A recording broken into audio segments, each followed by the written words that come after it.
এইভাবে মাংস রান্না করলে বাসার সবাই একেবারে চেটেপুটে খাবে, এত বেশি মজা হয়।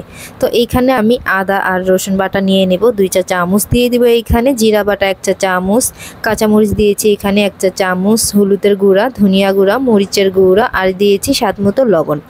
এবার হচ্ছে এই মশলাগুলোকে ভালোভাবে করে মিক্স করে নিতে হবে। তো এইভাবে করে মশলা যদি মিক্স করে যদি রান্না করেন তাহলে সবথেকে বেশি মজা হয়। এখন এখানে আমি মাংস নিয়েছি, তো মাংসগুলো আগে থেকে ভালোভাবে ধুয়ে নিয়েছি। তো আমি এখানে গরুর মাংস নিয়েছি, আপনারা যে কোনো মাংসই এইভাবে করে রান্না করতে পারেন।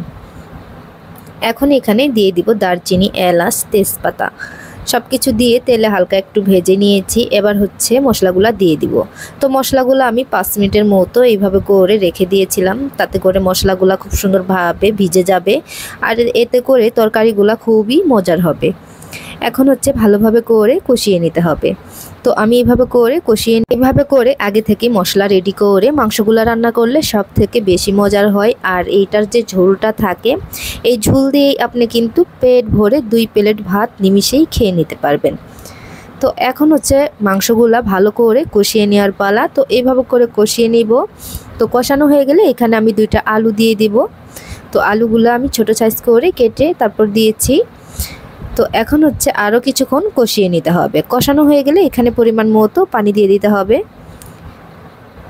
তো আমি এখানে পরিমাণ মতো পানি দিয়ে দিব, দিয়ে এবার হচ্ছে ঢাকনা দিয়ে ঢেকে ভালোভাবে এটাকে রান্না করে নিতে হবে।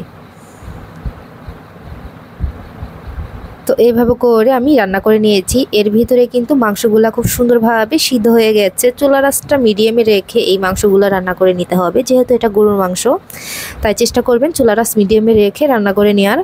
আপনারা কোন জায়গা থেকে ভিডিওটি দেখছেন অবশ্যই কমেন্ট করে জানাতে পারেন, যাতে করে আপনাদেরকে ধন্যবাদ দিতে পারি। সবাই অনেক ভালো থাকবেন, সুস্থ থাকবেন। আজকের মতো এখানেই বিদায় নিচ্ছি। আল্লাহ হাফেজ।